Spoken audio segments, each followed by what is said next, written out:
Hi everyone, welcome back. Today we're going to talk about motion capabilities of the Motion for Sim platform. I'll give you a full demonstration and we can do some measurements. But before we get into that, I just wanted to cover off a really important topic, which is to do with quality of motion, because ultimately that's what's going to deliver the best experience. There's four aspects, I would say, to the quality of motion. That is the accuracy of the motion being conveyed, the speed in which it can be conveyed and delivered on the motion platform, the smoothness,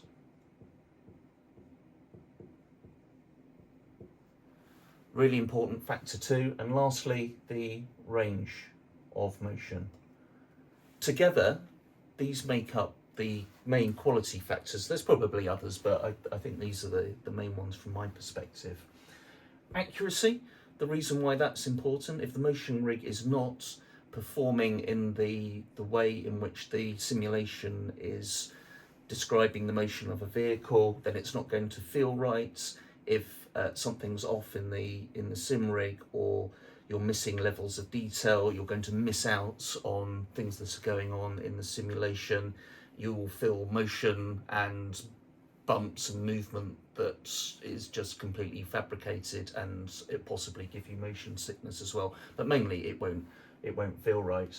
Speed is important because the speed of travel will convey force, g forces on you over short distances of travel. Obviously there's limits to that. Particularly in VR, this is very important because, of course, you're immersed visually in the environment in which you're using a simulation. So, the feeling of braking and acceleration in a car, the lateral movement of a helicopter.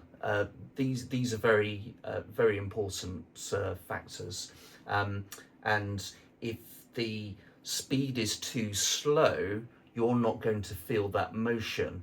But smoothness is also really important because in slow elements of motion and movement, such as general aviation flights, like a long banking turn or something like that, you're going to be at a reasonably steep angle for a period of time. So being able to sustain that, being able to transition and feel like you're actually flying through air, the atmosphere, and not running along cobblestones or something like that, is really important. Otherwise it will take you out of the simulation and not feel quite right.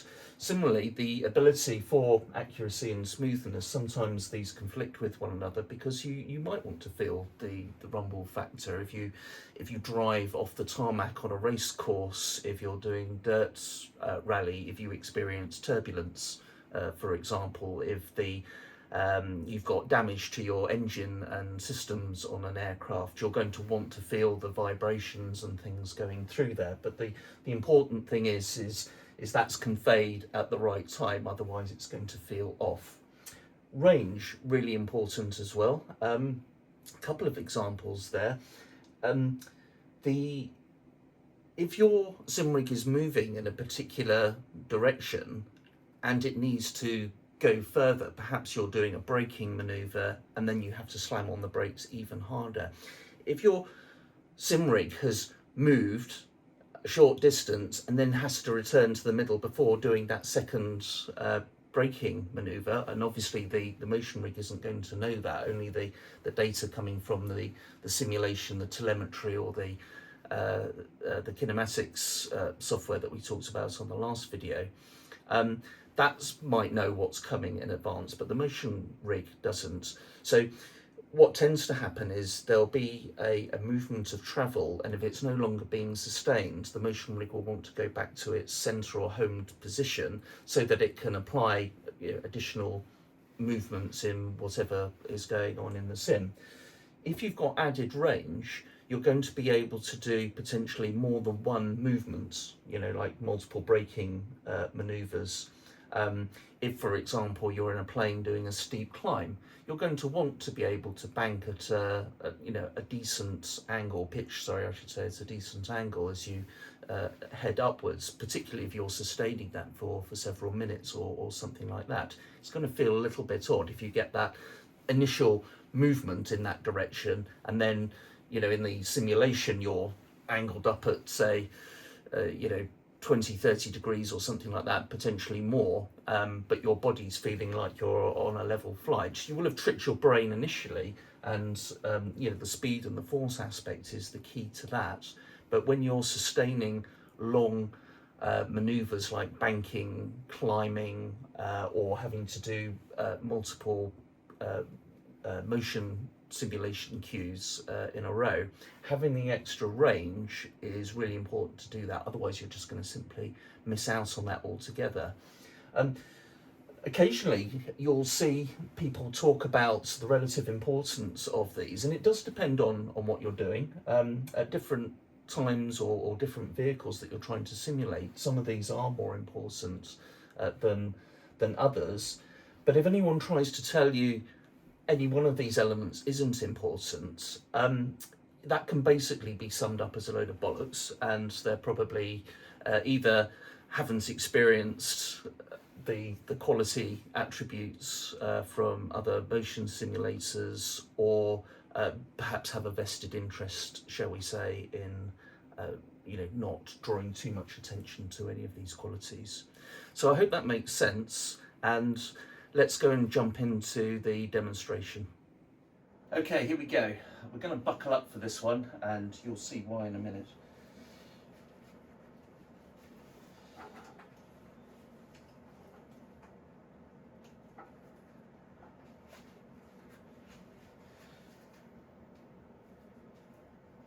Okay, that feels nice and secure.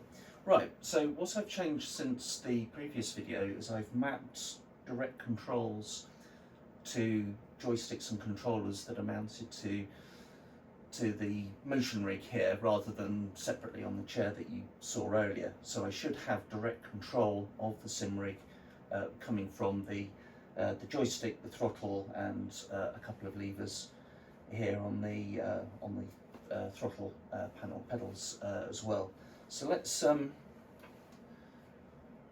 switch the system online.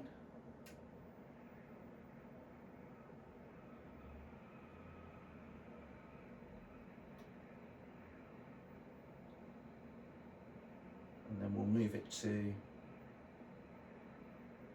previously the 50% that we had it on before.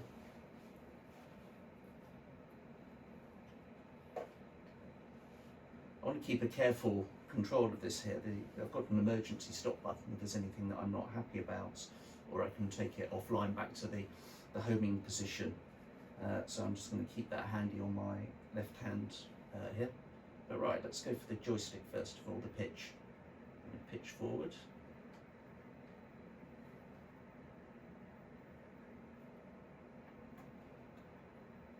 And pitch backwards. Roll left, roll right, and hopefully you can see how responsive that is. I'm keeping pace with my joystick there.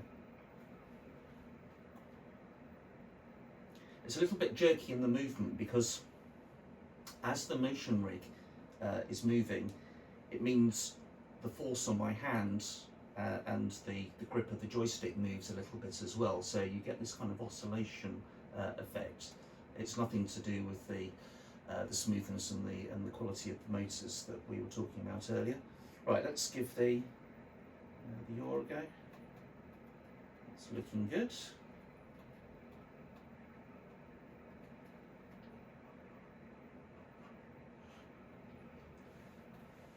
Surge on the throttle.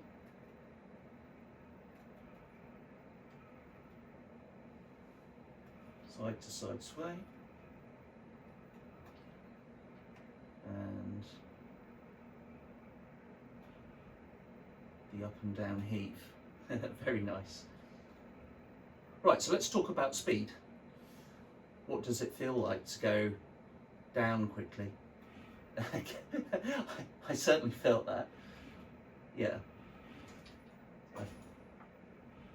As you can see, it's got a bit of a kick to it, and this is only on 50% strength like we had last time.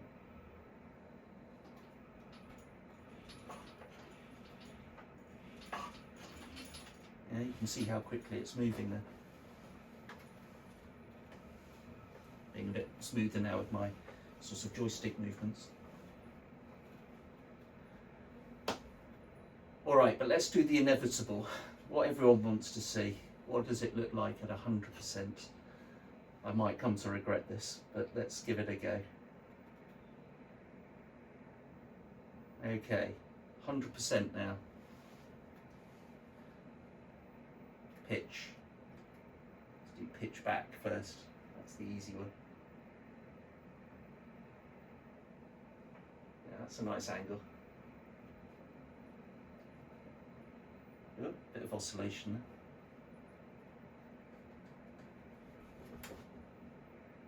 I'm just taking that offline for a second. As I say, that's caused by the direct input. So, you know, as the rig vibrates a little bit, that gets transferred into the control surfaces, and it exaggerates it.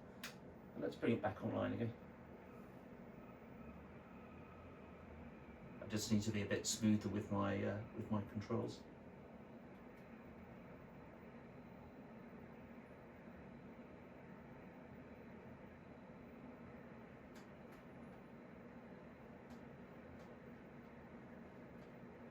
Okay, I'm now at an angle that I feel like without the seatbelt I'd be falling out of my seat. That's the extent of motion.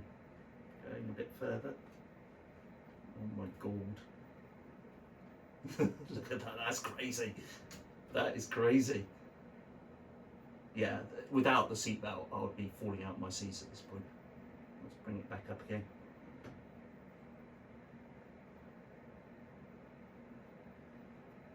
Slowly for my own sanity. Right, let's try roll.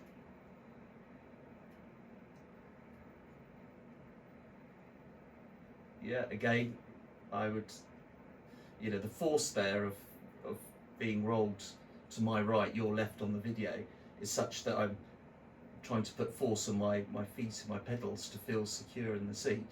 And I now feel like I'm going to fall out of the seat over to the to my right hand side, your left hand side.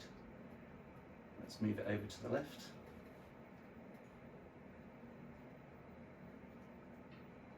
Yeah, that's pretty extreme.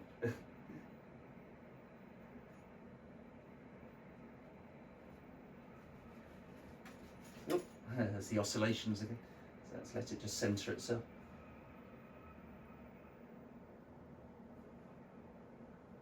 This is mental, absolutely mental. All right, come on, back online.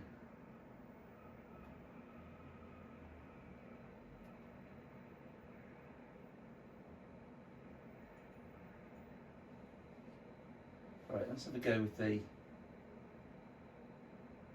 height.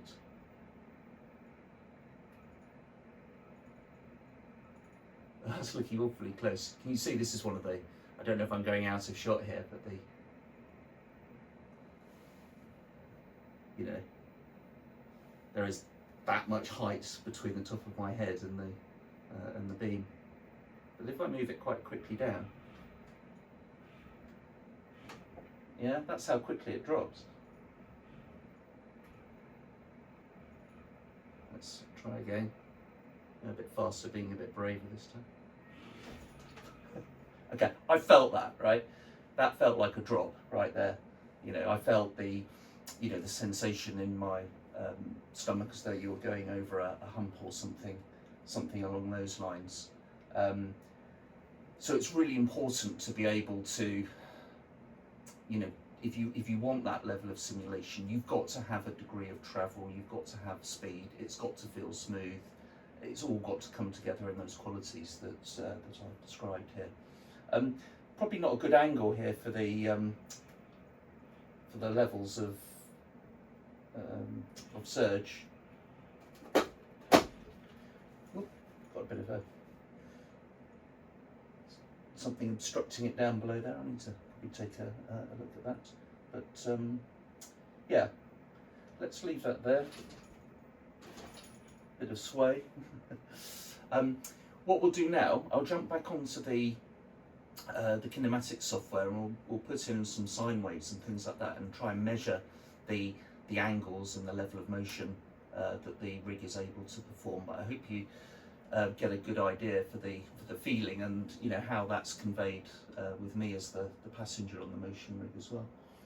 Let's check here. Are we offline? Yes, we are, and I'll bring that back down to 10%. Whew.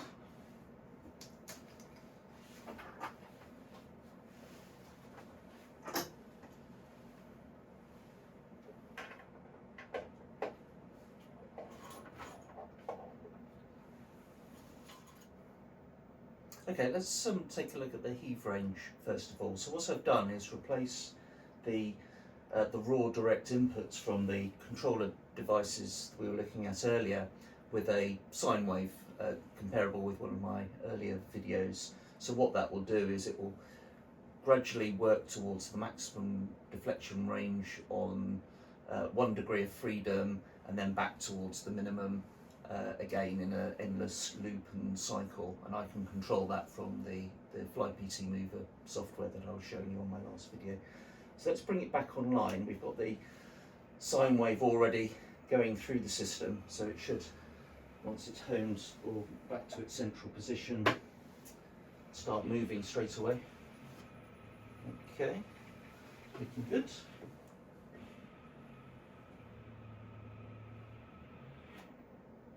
There's a slight twist at the top. That's I understand quite normal with Stuart platforms, because as you get to the more extreme angles and ranges, the work and the calculations, the accuracy of the arms becomes really important. So what I would probably do is just tone it back down to about 90%, so that last couple of centimetres, which I can afford to lose, frankly. I think you'll agree there's got a very large range of motion already. So how are we going to do this? Let's see if I can pick it under there.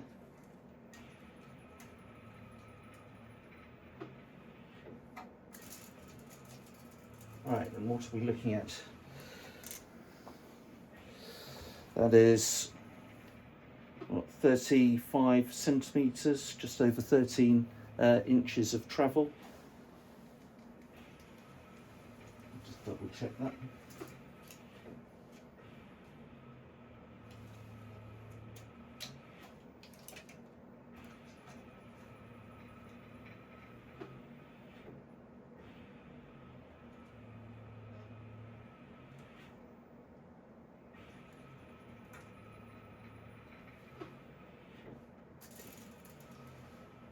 Yeah, 35 centimetres.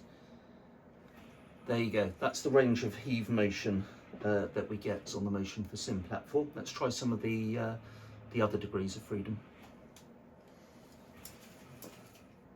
Right, we're back again, this time with the sway sine wave inputs from the kinematics software. Let's see what it does this time. Again on 100%. Not quite 100% on the software, but close to it, in the 90s.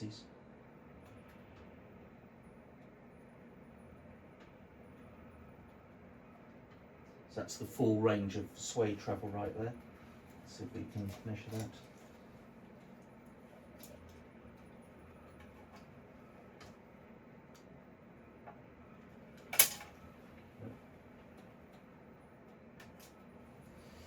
And what have we got there? 33 centimetres, or just under 13 inches. So a similar range. Let's just double check this again. Not the most precise way, but it gives you an idea.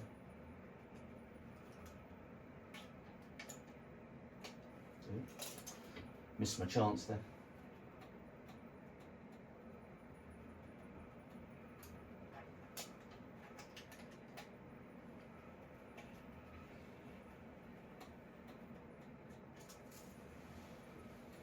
We measure it at that time. Okay, 36 or 14 inches. I might have given it an extra centimetre when I put it on there, but it gives you, as I say, a rough idea. Let's look at some of the other ranges. Okay, we're going to go for the pitch degree of freedom now, bringing it back online.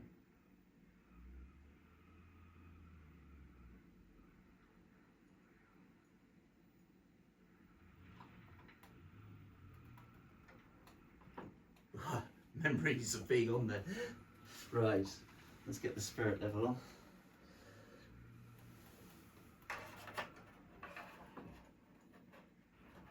You know, that's so... Can't keep it in place. Let's put you down there maybe. Are